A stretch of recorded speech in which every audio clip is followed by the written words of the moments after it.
we have had, several patches. We have an average performance of something like 35% over the last 20 odd years, 26 years. But it's made up of years which are 5% or 8%, and years that are 60% or 100%. That's how you get the average. Yeah. And we had 4 wonderful years, 90 to 93 inclusive, right. And 94 we were only up 4%, which was our second worst year. And in the first half of this year, we were actually down when the market was up. That's what I referred to. And yeah. that was a sort of a bad patch. But you have said, you're quoted as saying that somehow you began to feel somewhat that the forces were against you, in a sense. I mean, did you... Well, we just didn't get it right. We had the opportunities were there, and we got caught. And it didn't hang together, but we got it together now. All right, but stay with me, though. Let me explore this, because there is something, I think, for people to say, what happened when you were on such a roll that you began to hit the rough patch? Right. What did it do to you, and what did it cause you to question, and how did you come out of it? Well, first of all, I'm immune, because I've now got a young team. I know. They do all the work, and I'm very supportive, and I worry for them, but I don't really worry. Well, Stanley Druckenmiller and people like that have gotten all the credit. But they took all the pain, right. Because managing money the way we do is extremely painful. A very responsible job and very stressful. And I don't actually feel the stress. If I did, I probably wouldn't be able to sit here and talk to you. So that's number one. You don't feel the stress anymore because it's not your judgments that are on the line? I'm not on the line. Right. They are on the line, and I'm just stand behind them. I'm coach, right. And they are performing. It's right. Of You're course the coach, and Stanley's a quarterback. Is that right? So of course I'm involved, you constantly re-examine what you're doing wrong, and you slowly you tentatively get things right. But you can't really get the dynamic going until you have a little profit under your belt, because it's very different when you're risking your principal than when you're risking your profit. So that's how you get these runs, when you get it right, and then you can risk more and make more money. When you have lost it, when you are doing poorly, you've got to retrench. And even as you get it right, you don't get the performance until you can do it on a larger scale, because risking your profit, you see, is much easier. It's less terrifying than risking your principal. Yeah, I mean, the reason we have such a good record is because we never lose our principal. Once we are in a bad position, we retrench. So we might lose a little bit, but we'll never endanger because you leverage well. That's right. We deleverage when we are not making money. You stop leveraging. I assume that's what deleveraging means. Yeah. But in the sterling coup, which would not coup, in the investment there, where you captured the attention of the world and certainly the Bank of England, right? Did you put $10 billion at risk or not? Yes. Now, was that all profit, or was that principal? Well, it was our principal, but it was not all at risk, because the most we could have lost would have been, let's say, 2-3%, because there was no. It was a high reward, low risk bet. Right. But if it had gone wrong, we would have had the transaction cost of undoing it. Right. Whereas if we got it right, we made something like 15-20%. So we did put all our equity at risk, but it wasn't.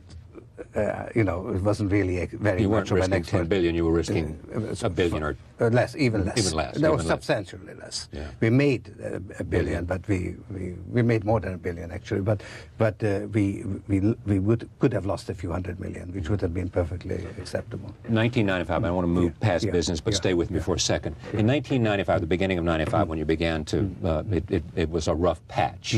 Did you change your ideas about macro investing and looking at everything at that time? Did you call into question any part of your philosophy about investing or your practices over the previous 25 years? Not the philosophy, not the approach, but every one of our position was very much re-examined. Yeah. And actually, one of the things we did was to focus more on individual stocks, Yes. and not just the macro, because the macro is one bet. You Right. see, whereas if you select particular stocks, you have a thesis concerning an industry or a company, then you have, let's say, a division of risk, so you can do a little more. Yeah. When your philosophy about equity investments when looking at a company has to do with management, has to do with... Right now it does, Yeah. because this is an era of high capitalism, if you like, Yeah. where the interests of the shareholders rule supreme, and managements pay a lot of attention to the interests of the shareholders. And if you can And that's find a change you find, that I there's think much that more is- of a sensitivity yes. to shareholders and return to shareholders than been in the past. That is correct. And therefore, if you can identify managements which are changing their attitude, or where there's a change of management, you can be very well rewarded. Yeah. You say this is a golden age of capitalism. Mm-hmm. It continues. Yes. What is it about where we are economically in the world, looking at it globally, that makes you optimistic about capitalism? Well, don't Don't put words in your mouth. No, please don't, because I'm not so optimistic. In fact, I'm pretty sure that this golden age is not going to last forever, because it's built on false foundations. We've had a similar period, let's say, at the end of the last century, and it didn't last. You had global markets. Money didn't move as fast as it's moving now, but it moved just as much. It was very similar to what we have today. In fact, it was more stable than what we have today, because first of all, you had the gold standard as opposed to the fluctuating currency system, which is much more unstable that we have now. And secondly, you had an imperial power, England, that was the main beneficiary of this global trading system, you know, the City of London. Yes. And they were perfectly willing to send a gunboat or two to faraway places in order to, you know, put down the keep the natives in place. To maintain the empire. That's right. We don't have that now, because the United States is the sole remaining superpower, but is not the main beneficiary of this global trading system. And therefore, you know, we can't be the policeman of the world. We can't afford it. We don't want to be. And therefore, there is no policeman. And there is no imperial power. There is no balance of powers as you had during the Cold War, when you had these two superpowers sort of keeping each other in check. So you have a vacuum, a power vacuum. You have instability. And this is actually one of the main points I make in the book. This cannot last like this. We actually need an international security system. And the trouble is that the United Nations has failed just at a time when it would be most needed. Bosnia being one perfect example. Bosnia has been to the United Nations as Abyssinia was to the League of Nations in 1935. It showed that the League of Nations doesn't work. Proved its impotency. That's right. And this is an issue for us, particularly for the United States, because we created the United Nations. It's our design. We are the leading power. But we say the United Nations failed. They failed. Yeah. It's us that have decided not to. For a number of reasons, including the fact that the rest of the world, and certainly the Western world, Japan and Europe, Bosnia being one small example, is looking to us for leadership. Yes. Is that just a failure of this administration, or failure of a mindset in America about our role in the world? I think it's a bipartisan issue. Right. I think that the Republicans have to make up their minds whether they want to support the United Nations or not. I think that, and if they don't, you know, what role are we going to play in the world? Stay with me on that. In terms of Bosnia and what the Clinton administration has done, are you supportive because of your concern for what's happened to the children of Sarajevo? Look, I think that we did finally. You see, when actually the survival of NATO became an issue, because NATO got involved and it lost its credibility. And for us, maintaining the credibility of NATO is what really moved us. and also to help Clinton in his re-election campaign, because I think strong in foreign policy. Yeah, because there was a great weakness there, so he had to do something. Well, it just once we took action, it seems to have an effect. I mean, it has moved the situation dramatically. Now, unfortunately, it happened too late, and while it is beneficial in the sense of bringing the end much closer, the damage that has been done, it cannot be undone, and we must really recognize this as a terrible failure and learn from it, because basically what we have done has been to allow the ethnic principle, the principle of ethnic cleansing, to prevail. And whether it's practiced by the Serbs or the Croatians, or well, actually, the real victor in this situation is Croatia, yes, which has become a nation state with less than 2% Serb population, and there's been 180,000 Serbs that have been expelled yeah, from Croatia. Now, with little opprobrium from the world. Yes, and I think that that is an issue. I think that it cannot be undone now. I think it's a fact. But what kind of Croatia you're going to have is very important, and this is what we have to pay attention to. But let me come back to the United States and what we might do. The United States, you think, began to say we have to do something different in order to rescue NATO. Right. Which was clearly ineffectual and being called into question. And we're now talking about NATO expansion. Yes. What can be done now, in a sense, not with respect to Bosnia, but about the future of NATO? What has to happen? And has the United States, by these actions, in a sense, recreated well, it has saved a military arrangement that has no mission like it had in the Cold War? You're putting your finger on it, because I think it has saved NATO, but the mission of NATO, what is it supposed to do, remains unclear. Is it directed at Russia? Then it means we want to turn Russia into an enemy. Right. So I think that the mission of NATO has to be redefined. And what might it be? I think that that they ought to stand to protect open societies, basically, and we ought to generally, in this part of the world particularly, care about what kind of regime prevails in a country. In other words, our attitude to Russia should be different depending what kind of regime it is. Is it a democratic regime, or is it an authoritarian regime? It's not, Russia in this geopolitical chess board, that...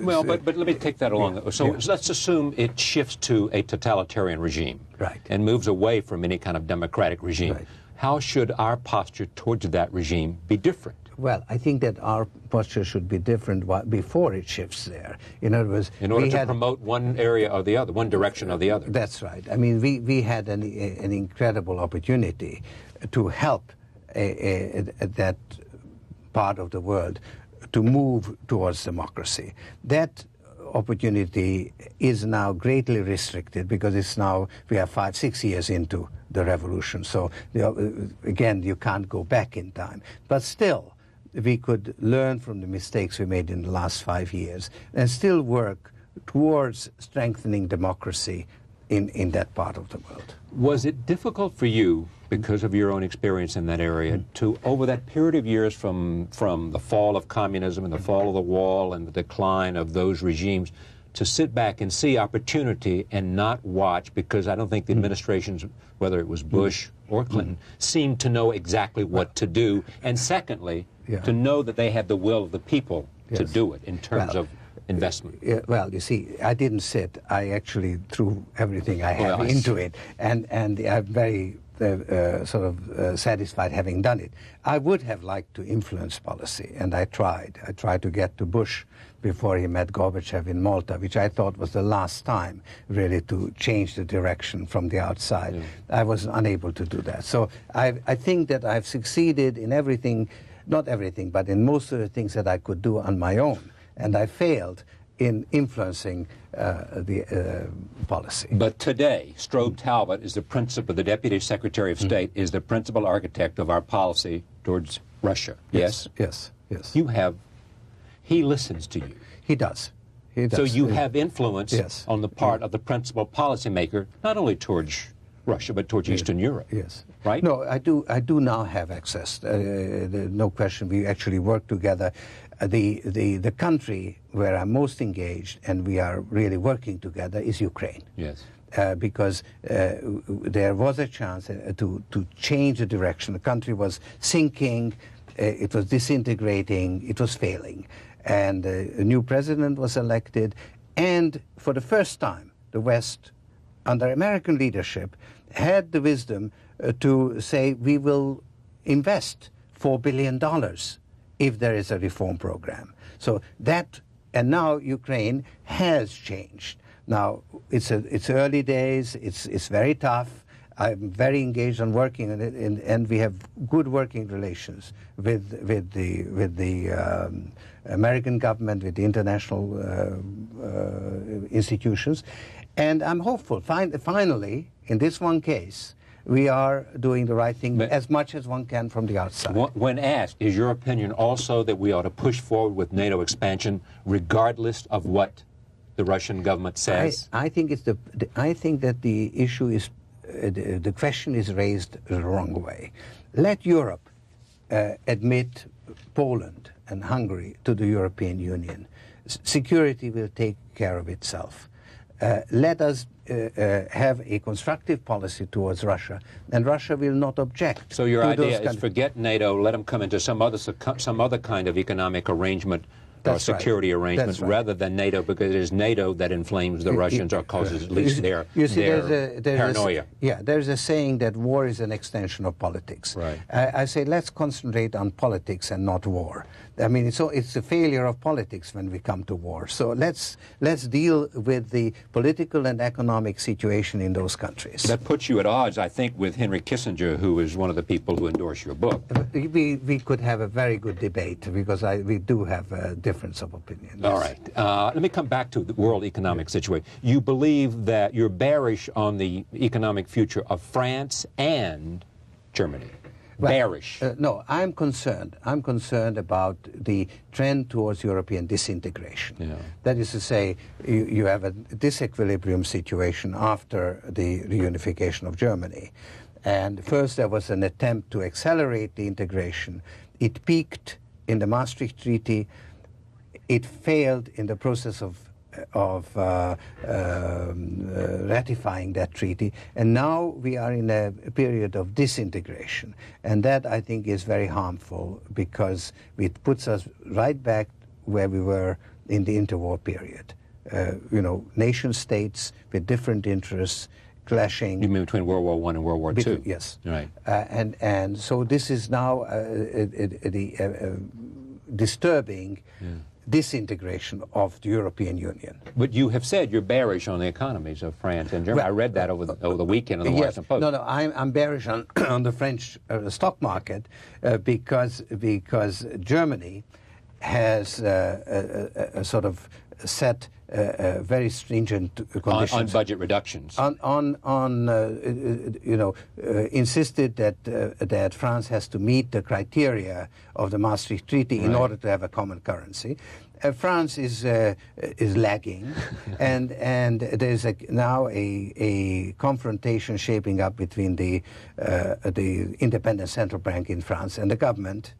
And I think that there's going to be a government crisis, and I don't think that Juppé might not survive. What do you think of Chirac so far? I admired his stand on Bosnia. Yes. I think he showed some leadership. It's a new. And how about nuclear testing? That I think was. I think a mistake. Yeah. I think it should have been avoided. I'm told he had some influence on Clinton's thinking about Bosnia. I think that it was one of the elements that moved this administration to action. Okay, I'm coming to the U.S. economy in a second. Let's go to Japan. Yeah. You believe that they have dealt with their interest rate problems there, Yeah. but have not dealt with a significant structural issue they have there, which is that the finance minister has enormous control. Right. No, you see, Japan faces a problem of deflation, the likes of which we have not seen since the Depression.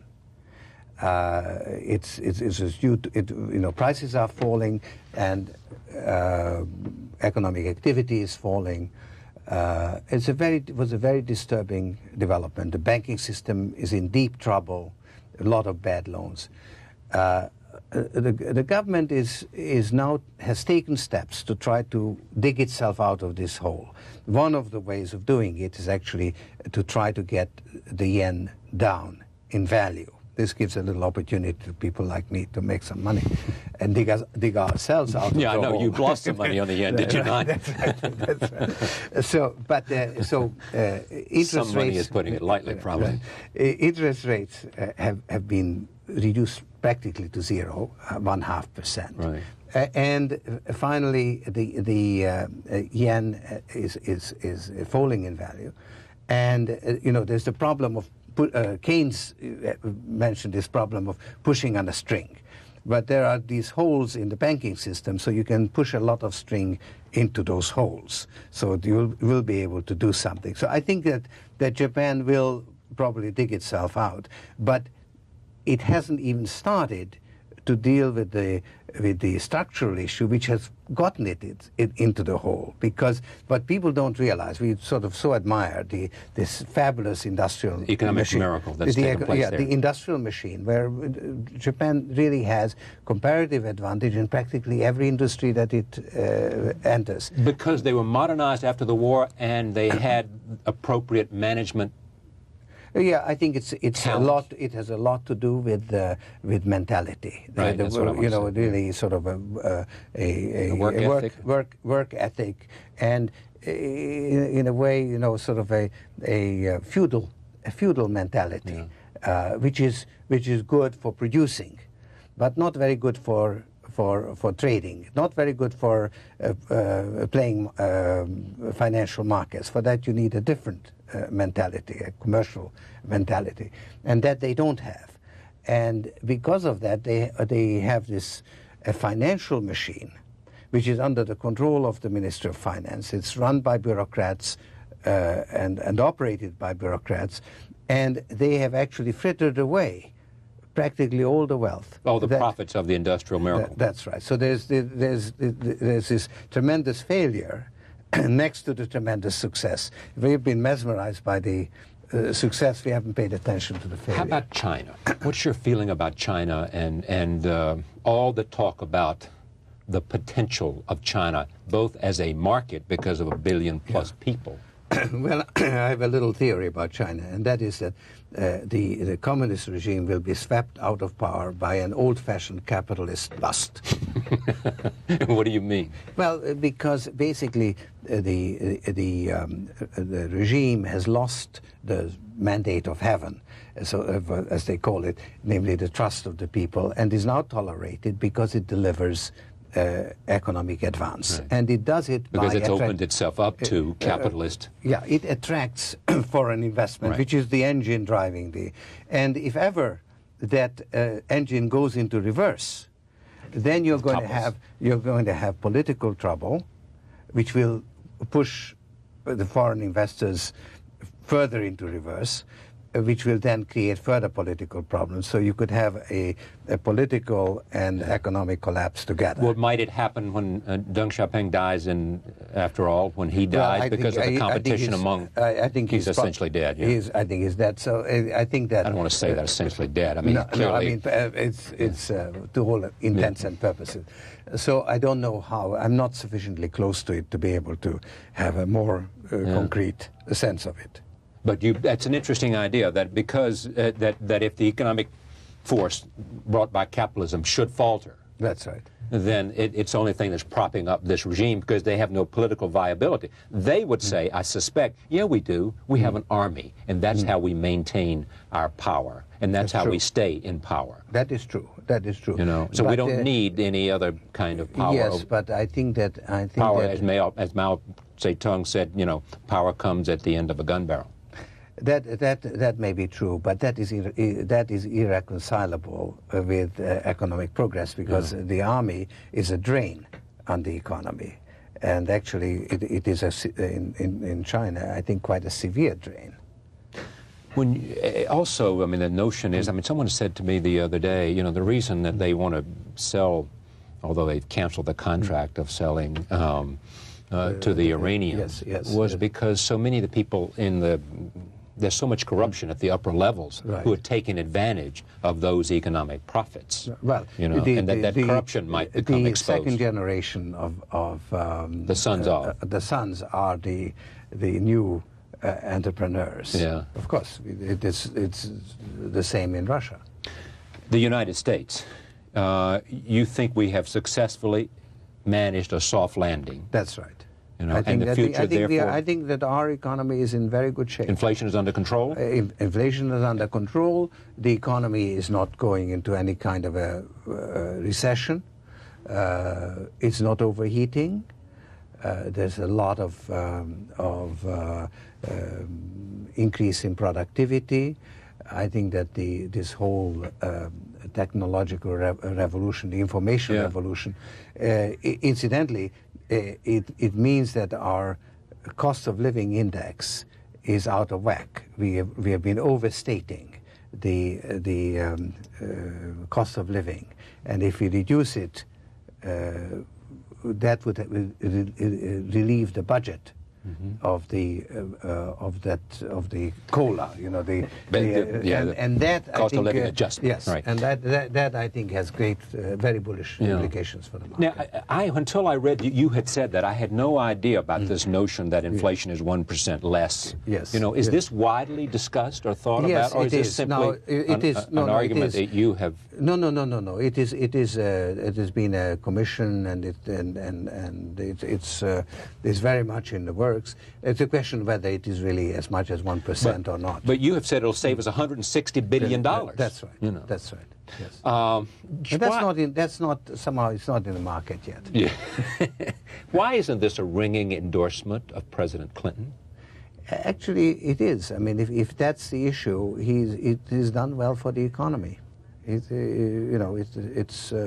ought to work for him in the elections. I think he has a reasonable chance of getting re-elected, actually. Yeah, I do too. Even though I am extremely critical on his failure on the foreign policy But do you side. believe he's coming around, though? I mean, he's had recent foreign policy successes. I mean, people will look at Haiti, they'll look at Ireland, which is not entirely his, but he played a role in that. You've got the Middle East, where there's an additional now, phase 2, on the West Bank. I mean, there are a number of things that people are saying, while you don't win elections on foreign policy, what you do is erase notions that you don't know what you're doing.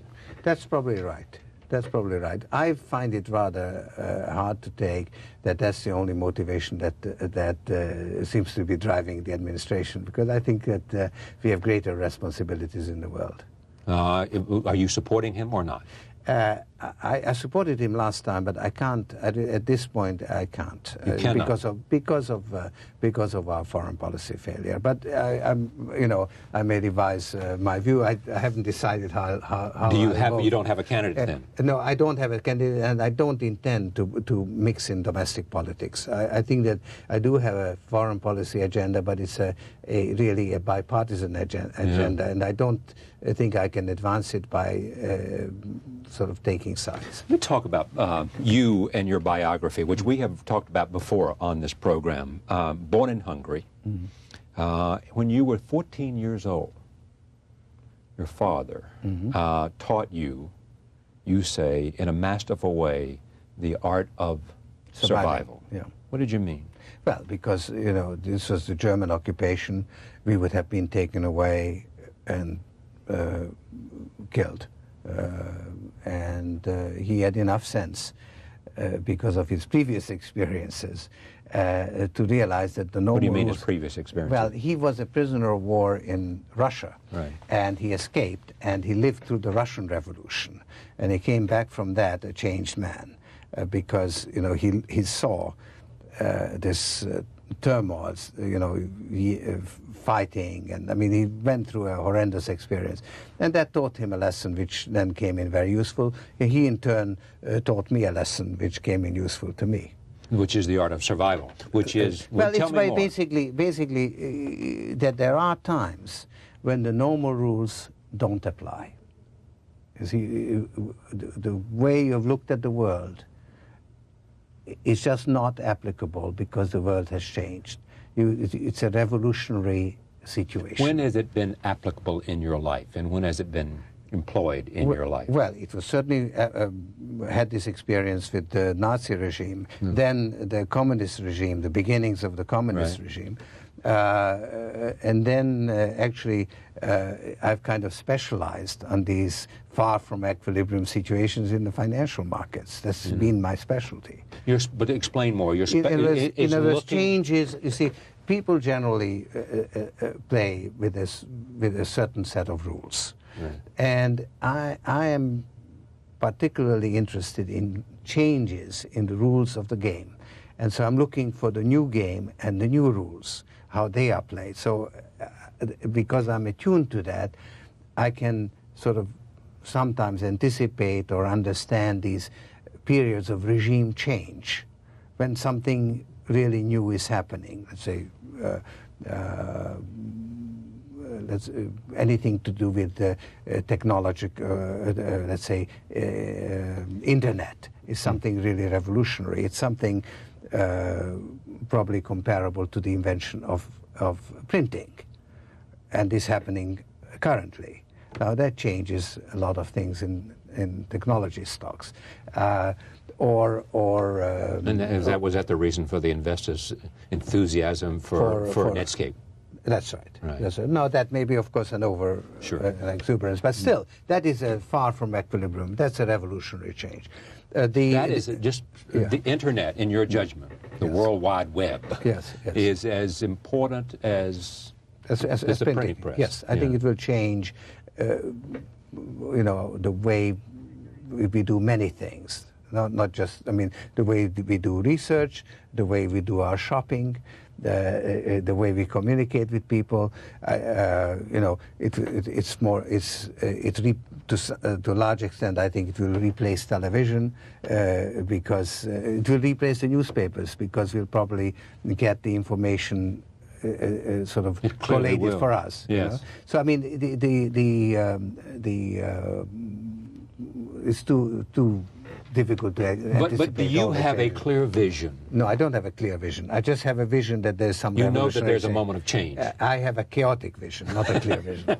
You have a moment, but you know there's a moment of change here taking place because of the internet. Yes. Because it changes the way the world speaks to each other. That's right. The individuals in the world, and gives people the capacity to go around institutions that they have access to institutions in a different way. It sort of democratizes in a way. Yeah, it will change many things. So that's one example. But I mean, you take, let's say, Europe, the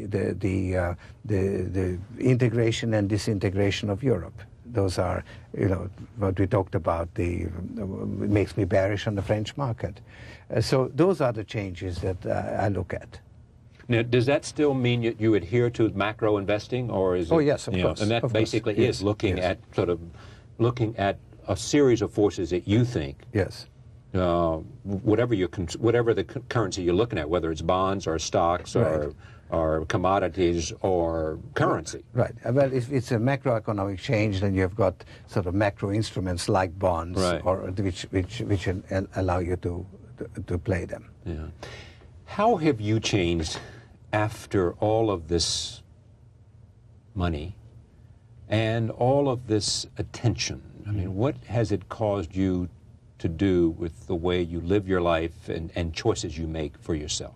Well, I think it empowered me in many ways. I mean, it has given me freedom, and it has also given me an ability to have much greater impact than otherwise. And of course, with that goes the responsibility. What kind of impact do you want to make, right? So it really makes you think. So I've become, let's say, a more effective person, but now I've become also a more reflective person, because my own life has changed, and I need to think things through again. And actually, the book is an attempt to do so. But this is thinking out loud in terms of questions about who you are and the philosophy. You have suggested one role model for you was John Maynard Keynes, and both because he was an investor and a theoretician, because he had a Keynesian philosophy about the way the markets work. Yeah, I mean, it's just sort of, I was asked, well, I know, do you but have any models? So, I mean, you know. I'm not suggesting you're comparing yourself to Keynes, but you look at someone who had a life and you say he was a philosopher. I think that's a full life, you see, to actually to participate and to think, to interact. I mean, for me, thinking and understanding is the most important thing. But for many years in my youth, you know, I was deeply involved in profound philosophical questions, and I went on over and over the same questions until I was really spinning my wheels. I wasn't getting anywhere. Then I entered the real world, and I moved forward, you see. My wheels grabbed on, and that has enabled me to bring my own thinking forward. So let's say the conceptual framework which I outlined there, I formed it in my student days, but I've developed it a lot further, you see. So I think that I'm, you know... What did markets teach you about your philosophical framework? Well, it was a laboratory where I could test my ideas. And because it is a hard-headed, very realistic laboratory. Yeah, it's a hard taskmaster. Yes, you see. You know. So there is such a thing as reality. Okay, there's one should realize, and funny thing to say that the market is reality, because it seems to be so far removed from reality. But that is actually a very good example of what reality is, because all the false ideas and misconceptions that we have, and which play in the market, is part of the reality that we have to think about. So the role of misconceptions is tremendously important in forming reality. You see, that the reality of the market is infused by your recognition of all the misassumptions that go into it. You see, one of the major misconceptions, which we sort of started with the Greek philosophers and then was reinforced by science, the success of science, is that our thinking is here and reality is there. And there's a correspondence between the two. You know, we try to understand what's out there. But in effect, our thinking is part of the reality that we are trying to understand. You see, so instead of thinking of sort of two parallel things, we have to realize that there is one big thing, which is reality. Okay, and there really is such a thing, and we are part of it. And being part of it, we can't possibly encompass it, understand it fully. And our conceptions about what that thing is, usually misconceptions, is part of it. So it's an evolving reality. It's a self-generating reality. The more we understand, the better we can cope with it, the more sophisticated our civilization becomes. The more complicated, the more there is to understand. What do you think is the best? I want to come to the markets and how you feel about the fact that the markets are not perfect. Well, let me go to that first. Do you think the markets are not perfect? Well, I think one of the misconceptions prevailing is that you know, there's such a thing, rational expectations, efficient markets, and so on. I think that basically markets, it's closer to the truth to say that markets are always wrong than to say that they're always right. Okay, they're not always wrong, but it's closer to the truth. You also think there should be some regulation of markets, and while we have regulations from country to country to country, there is no regulation in a sense of global regulation. Well, see, what I put forward is that financial markets are inherently unstable. And to preserve stability, it has to be the objective of policy to introduce or to preserve stability. And in fact, we have the central banks whose job it is. We have the SEC that oversees the securities market. But we now have a global market, and we don't have global institutions. And we still need regulation, and we really have to do something. Yeah, but I mean, I should point out that the quantum fund is an offshore fund. Yeah, you well, know, I know so what I know what I'm speaking about. I should tell you. I don't mind regulation as long as it doesn't single out our fund.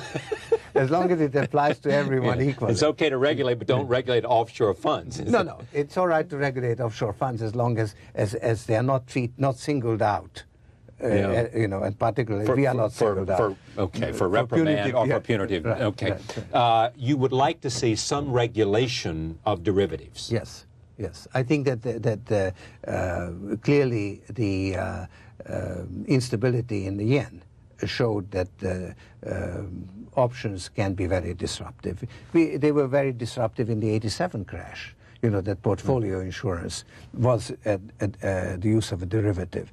And it was recognized, and then so-called circuit breakers were introduced. So I think that there is a need to recognize that derivatives can be destabilizing because they bring about trend-following behavior, automatic trend-following behavior by the people who have sold the options. Mm-hmm. And when the market goes against them, they have to engage what is called dynamic hedging. Yeah. Do you worry when you look at the Barron's Bank situation and the situation in Japan that there are throughout the world that there are these rogue traders who can cover their mistakes without being detected for a period of time? I don't think it's anything new.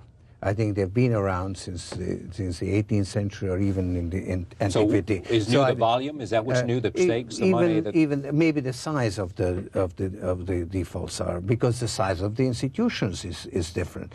I think we have always had those little mishaps, and we'll continue to have them. And we have a lot of regulations and internal controls, and it's only when they break down that you have these incidents. You are, what, 60-something, right? 65. 65.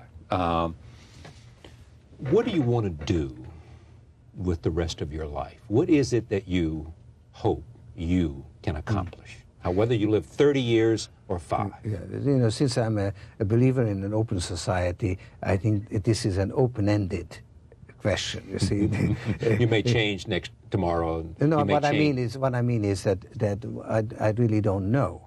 I mean, I have a sense of direction, how far I can go. Maybe this is it. Maybe I've just peaked right this minute. Yeah, well, but I mean, but what's the opposite side of it? I mean, what is the open-ended is in terms of what you think? You don't know the answer in terms of how whatever influences you can bring to bear. Yes, well, I really, you see, having engaged in a lot of action in the last 5 years, I'm now really entering a period of reflection. And I was focusing, let's say, on Eastern Europe. I now realize that there's something fundamentally flawed or missing in our open societies. There's like what? Well, there is a crisis of values and a lack of cohesion, a lack of a common purpose. And people are groping for it in different ways. And I see the need for it, but I don't know the answer. You see, I don't know. For instance, I see this tremendous need for a stable security system. Mm-hmm. I really think that we will have an awful lot of wars and how about moral values? How about the notion of a sense of purpose?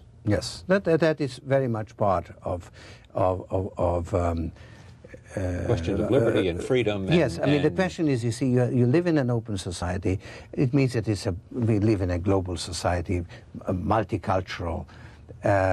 What is it that we really believe in? You know,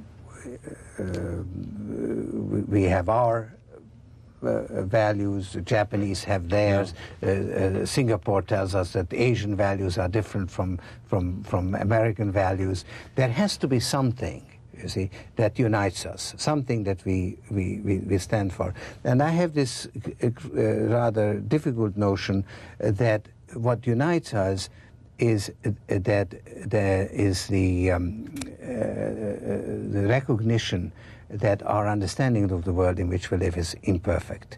And we have to have respect for each other's opinions. That there is a reality, but there is a pluralism of values. And that pluralism is a good thing. Now, therefore, pluralism has to be the common value. Right. Now, how to get there? You see, we have it enshrined in our Constitution, you know, freedom and so on. But it doesn't apply on a global scale. It only applies to our country. And it's you know, said these things we hold self-evident. Well, it isn't self-evident. We somehow have to come to this conclusion. You see, that freedom is worth preserving.